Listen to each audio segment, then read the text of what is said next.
You have some time to look at questions 1 to 5.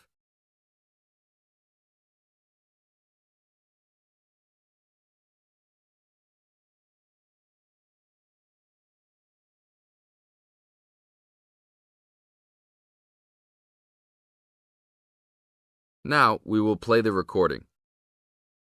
Listen to the tape and answer questions 1 to 5. Hi, I would like to make a reservation for a round-trip plane ticket from London to New York.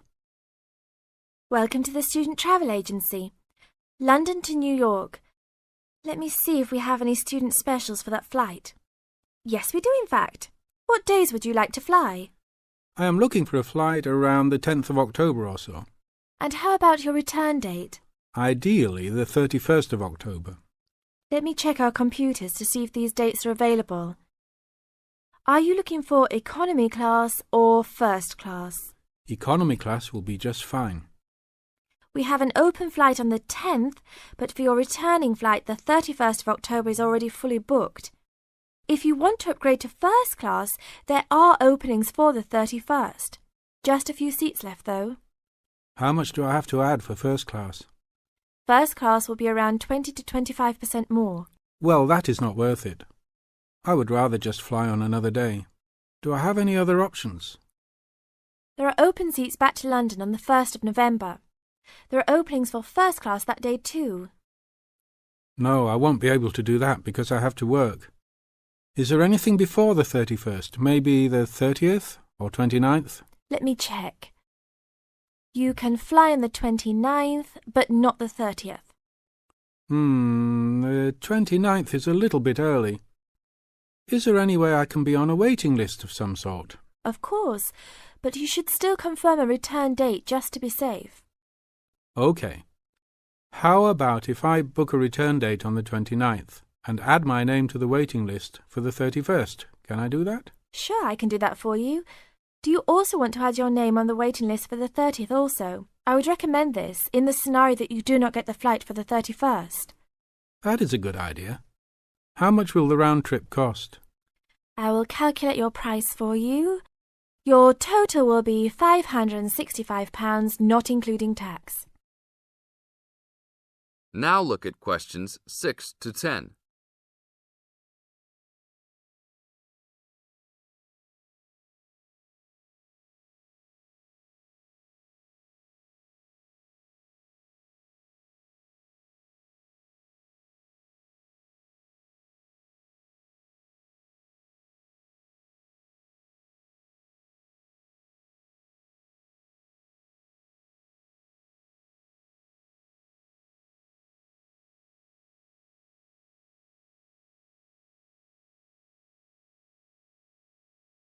Now listen to the tape and answer questions 6 to 10. That's not too bad. Is there any discount for students? That is already including the discount. Without the discount, the price is easily over £600. OK, that sounds good then. Please put me down for those dates. I will need your information. Name and student identification number, please. Kenneth Conley, student ID 92123020. Your phone number, please. 87052109. Please tell me your mailing address. 354 Westchester Drive, London. Thank you very much, sir. How will you like to pay for the ticket? I think I will pay in cash. Well, you don't need to pay right now, just when you come to pick up the tickets. You will need to pick up the tickets at least 2 weeks before departure. That is no problem. One quick question. What happens if for some reason I need to cancel my trip? The student discount tickets are unfortunately non-refundable. However, if your cancellation is before 24 hours of takeoff time, then you can reschedule your flight for another day. If the cancellation is within 24 hours, then you forfeit your ticket. I understand. Well, thank you very much. I will see you next week. See you then. That is the end of part 1. You now have half a minute to check your answers.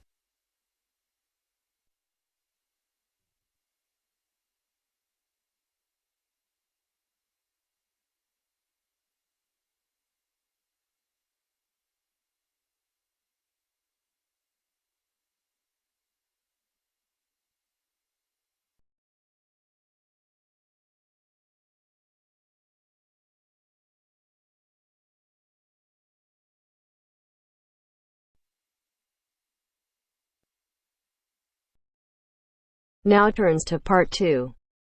Part 2. Listen to a man talking to a group of people at a weekend work conference in a hotel. First, look at questions 11 to 14.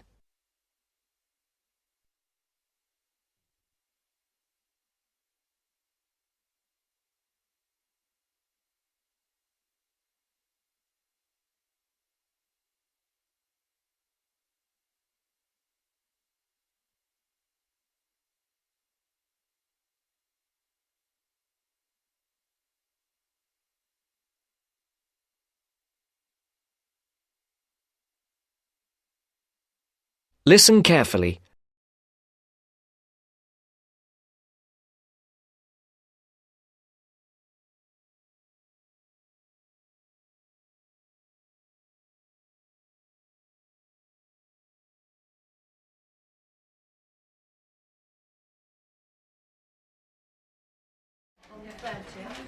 Okay, can everyone listen again now, please? Now you know how much of the weekend will be work and what some of the meetings and sessions are about, I'd like to tell you something about how you can spend some of the free time you have over the weekend, both inside the hotel and outside in the town centre. As I've said, you'll be free from around 5 today and on Saturday and from lunchtime on Sunday, and there's plenty to do. This is the first time we've had the conference at the Royal Spa Hotel, and I'm sure you'll agree it's a very nice place. Really, there's no need to leave the hotel at all if you don't want to, but I'm sure some of you will want to get out for a change of environment. Okay, first, restaurants and bars. I'm sure you all saw that there was a bar near the entrance as you came into the hotel, but there are actually 2 more bars. One is also on the ground floor, behind the main restaurant, and the other is on the top floor. That one has a very nice terrace where you can sit outside and enjoy the view. That bar is for hotel guests only and is usually a bit quieter.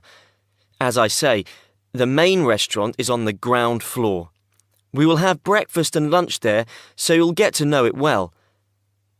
There is also a smaller restaurant for coffee, sandwiches and snacks on the 3rd floor, and that is also only for hotel guests. There is a gym and health club in the basement. The gym has a good range of equipment and is open from 7 a.m. I know some of you were talking about a swimming pool, but unfortunately there is no swimming pool. I will tell you where there is a pool close to the hotel in a moment.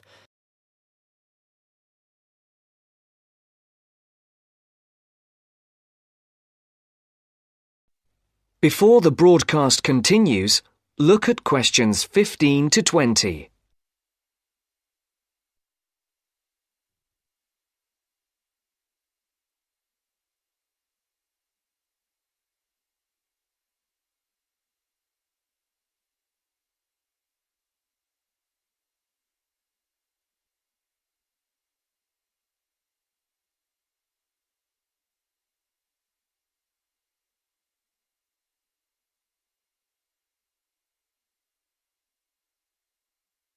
You will now listen to the second part of the talk. Now, I hope to see some of you around the hotel over the weekend, but I'm sure you will want to get out and see the town at some point. If you'd like to look at the map on the screen, I'll show the area around the hotel. There is a map of the town centre in your welcome pack too. OK, you can see the hotel here, in the middle of the map, and the main entrance here at the top, in Carlisle Street. OK, that swimming pool I promised to tell you about is here, in Cromwell Road. If you turn right out of the hotel, it's about 10 minutes up the road in the 3rd Street on the left. It's open until 7 p.m. and until 5 on Sunday. There's a very nice park here to the north, again about 10 minutes away.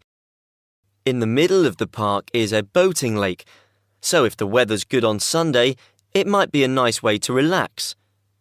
If you want to see a movie this evening or on Saturday night, the cinema is here, in the High Street. Come out of the hotel and turn left. The high street is only 3 minutes away. The cinema is here at the top of the street, next to a fairly large car park. Now, restaurants. There is a good Chinese restaurant in the middle of the high street, here on the right. It's directly opposite the town hall. It's called the White Orchid. Another very nice restaurant is Leonardo's. It does Spanish and Mexican food. It's here, at the bottom of the high street. So, turn left at the end of Carlisle Street, walk down for 5 minutes, and you'll see it on the other side of the road. I went to Leonardo's last time I was here, so I can recommend it.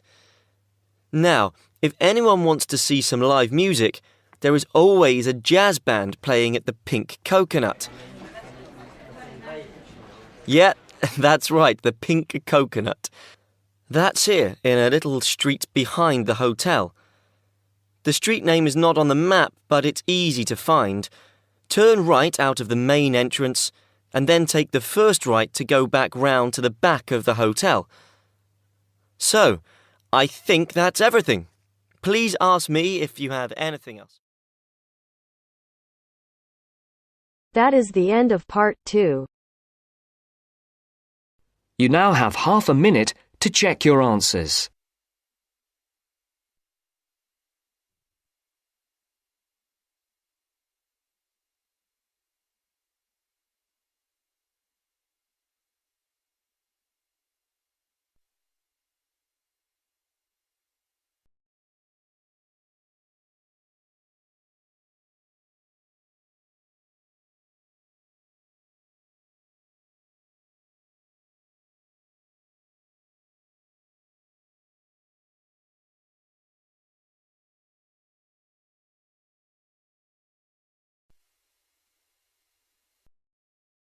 Now turns to part 3. Part 3. You will hear a discussion between two students, Rosie and Mike, and a university tutor. In the first part of the discussion, they're talking about a survey they have conducted on local entertainment. First, look at questions 21 to 26.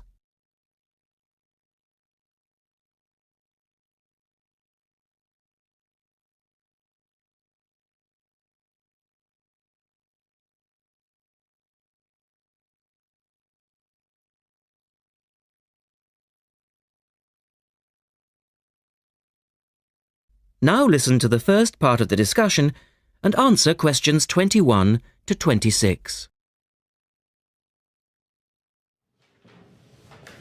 Good morning, everyone. Well, I think we can start straight away by getting Rosie and Mike to do their presentation. Would you like to start, Rosie? Yes. Well, we've done a survey on local entertainment. Basically, we tried to find out how students feel about the entertainment in the town and how much they use it. Yes, so we've called our project Out and About. Yes, that's a good title, Out and About. We wanted to find out how well students use the entertainment facilities in town, whether they get to see the latest plays, films, that kind of thing. Now, we have our own facilities on campus, of course. Oh, yes. We deliberately omitted those as we really wanted to examine outside entertainment in the town as opposed to on the university campus. Actually, there were a lot of areas to choose from, but in the end, we limited ourselves to looking at 3 general categories: cinema, theatre and music. Right. OK, well, first of all, cinema. In the town, there are 3 main places where you can see films. There's the new multi-screen cinema complex, the old park cinema and a late-night Odeon. So, if you look at this chart, in terms of audience size, the multi-screen complex accounts for 75% of all cinema seats. The park cinema accounts for 20% of seats, and the late-night Odeon has just 5% of seats. As you probably know, the complex and the park show all the latest films, while the late-night cinema tends to show cult films. So when we interviewed the students, we thought the complex would be the most popular choice of cinema. But surprisingly, it was the late night Odeon. Yeah, and most students said that if they wanted to see a new film, they waited for it to show at the park, because the complex is more expensive and further out of town, so you have to pay more to get there as well. Yes, and that adds to the cost, of course, and detracts from the popularity, evidently. Well, next, we looked at theatres. The results here were interesting because, as you know, there's a theatre on campus which is popular, but there's also the Stage Theatre in town, which is very old and architecturally quite beautiful. And there's the large modern theatre, the Ashtop, that has recently been built. So you just looked at the two theatres in town? Yes, but the thing about the theatres is that there's a whole variety of seat prices. Also, the types of performance vary, so students tend to buy seats at both and like using both for different reasons.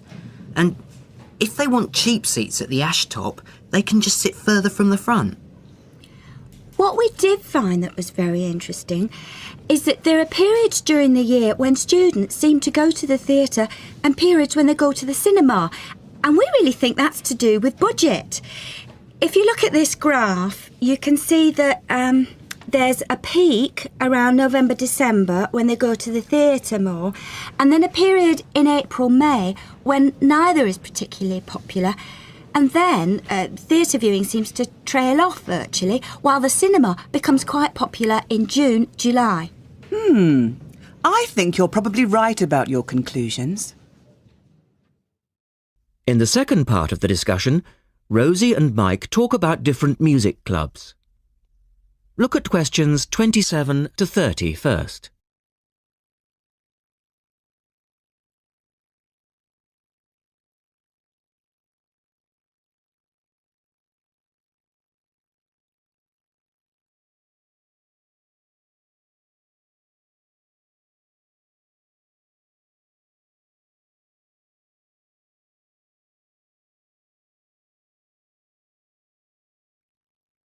Listen carefully and answer questions 27 to 30.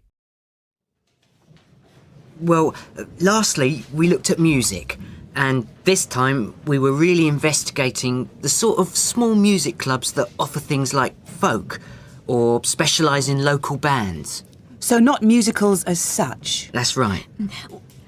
We looked at 3 small music venues and we examined the quality of the entertainment and the venue and gave a ranking for these. A cross, meaning that the quality was poor, a tick, meaning it was okay, and 2 ticks for excellent. First of all, the Blues Club, which obviously specialises in blues music. This was a pretty small place and the seating was minimal, so we didn't give that a very good rating. No, we don't recommend that one, really. Then the Sansu, which plays a lot of South American music. It was a big place, very lively, good performers, so 2 ticks for that one. The Pier Hotel is a folk venue, a good place for local and up-and-coming folk artists to play. Not the best of venues, as it's in a basement and a bit dark, but the quality of the entertainment was reasonable and the lighting was very warm, so we felt it deserved an average rating. Now finally, there's the Bald Rock Cafe, which features big rock bands and is pretty popular with students, and we enjoyed ourselves there as well, so top marks for that one. And then, did you get any information from the students as to which of the clubs they preferred?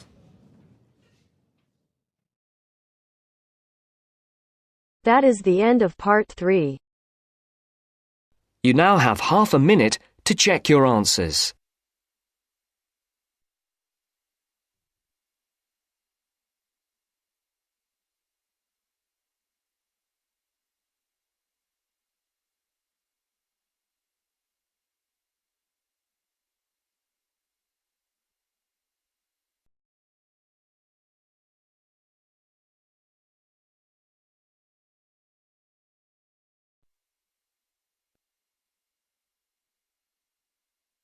Now turns to part 4. Part 4. You are going to hear a lecture given by a tour agent. First, you have some time to look at questions 31 to 40.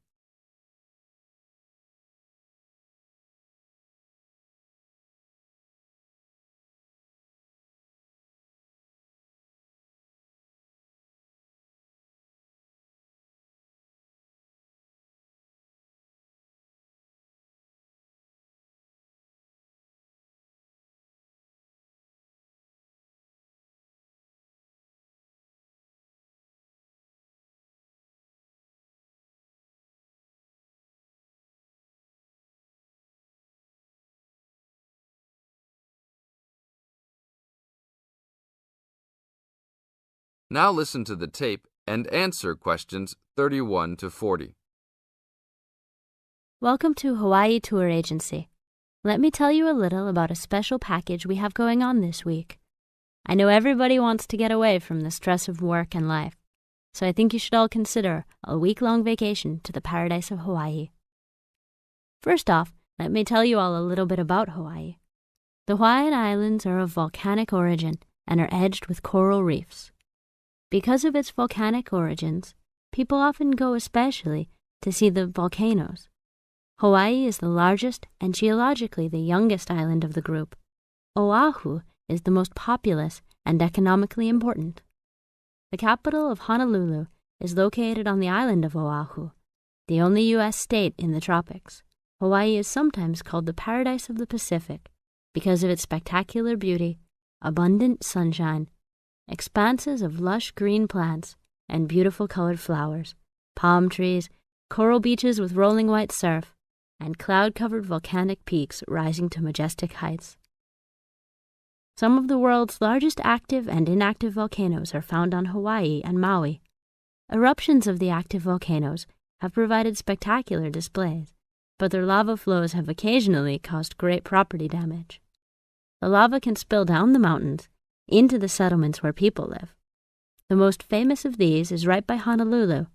It is called Diamond Head because from far away, the top of the volcano looks like a diamond. Vegetation is generally luxuriant throughout the islands, with giant fern forests and lush vegetation. Although many species of birds and domestic animals have been introduced on the islands, there are few wild animals other than boars and goats, and there are no snakes. The coastal waters abound with fish. More ethnic and cultural groups are represented in Hawaii than in any other state. Chinese laborers who came to work in the sugar industry were the first of the large groups of immigrants to arrive, starting in 1852, and Filipinos and Koreans were the last, after 1900. Other immigrant groups, including Portuguese, Germans, Japanese, and Puerto Ricans, came in the latter part of the 19th century. Intermarriage with other races has brought a further decrease in the number of pure-blooded Hawaiians, who comprise a very small percentage of the population. Now all of this sounds very interesting, right? For only $600 per person, we are offering a tour package to Hawaii. This includes your round-trip airfare and fully guided tours. The duration of the trip is 5 days, including hotel for 5 nights and tour buses that will take you all around. We will go to the famous beaches, the volcanoes, and the forests. Sign up today to save your space, as seats are running out quickly. That is the end of part 4. You now have half a minute to check your answers.